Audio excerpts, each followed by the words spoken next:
Bienvenidos a nuestro tercer día de ayuno y oración. En el día de hoy nos toca el tema Consolidando la Palabra de Dios. Lo invitamos a poder abrir sus Biblias en Salmos capítulo 16, versículo 7. Bendecirá Jehová que me aconseja, aún en las noches me enseña mi conciencia. Qué lindo y qué bueno, ¿no? Que es Dios que hasta nos habla cuando estamos dormidos, ¿no? Nosotros lo que queremos es dejarles una idea. Esta idea es que conocer la palabra nos permite conocer al que la envió. Y esta es la palabra de Dios. ¿Cómo podemos hacer frente a mentiras del enemigo si no podemos contraponerle una verdad de Dios? ¿Cómo podemos contraponer una situación de la vida si no conocemos una promesa del Señor que tiene para nosotros? ¿Cómo podemos decirle que no al pecado si no conocemos las advertencias que están en su palabra? Y para eso tenemos que nutrirnos de su palabra. Para eso tenemos que desayunar la palabra, almorzar, merendar, cenar la palabra. La persona que pisó este mundo que más conocía la palabra fue Jesús.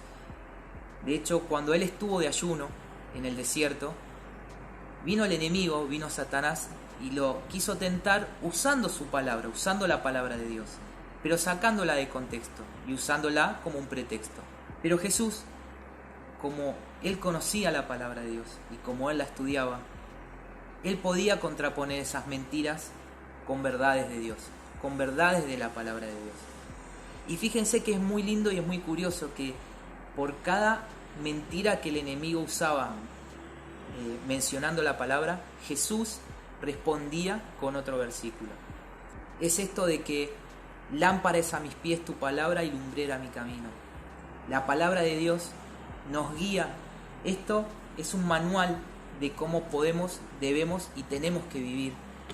Acá están las promesas de Dios, están advertencias de Dios, hay profecías, hay historias que nos muestran las cosas que les pasaron a otras personas que son muy similares a las nuestras, sacando las brechas de tiempo, ¿no?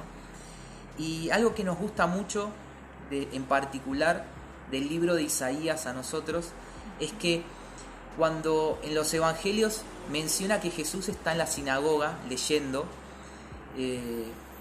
porque él era un maestro y lo tenían en cuenta cuando en la sinagoga había que leer, él se paraba y leía, y siempre que leía el libro de Isaías.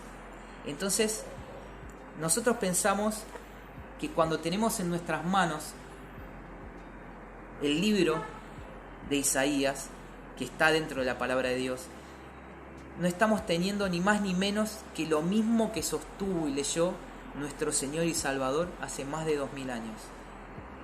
Y es muy lindo el pensar de que estoy leyendo lo mismo que Jesús leyó, el pensar de que estoy compartiendo lo mismo.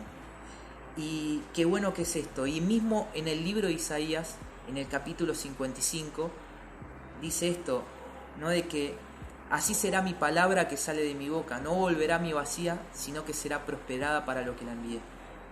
Así que nosotros queremos dejarles esto, de que nuestro anhelo y nuestro deseo es pedirle al Padre que ponga ese celo y ese fuego en nuestro corazón para, como decíamos antes, desayunar su palabra, almorzar su palabra, cenar su palabra, que en nuestro compartir esté su palabra, que en nuestro caminar esté su palabra, que podamos conocerla a tal punto de que cuando se nos presente una situación vengan esas promesas a nuestro corazón, a nuestra cabeza, a nuestra mente, y podamos contraponer las mentiras del enemigo contra las verdades de Dios.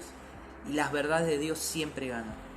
Así que nosotros los alentamos y obviamente también nos unimos en oración y en ayuno para poder consolidarnos en este tiempo cada vez más en la palabra del Padre. Bendiciones.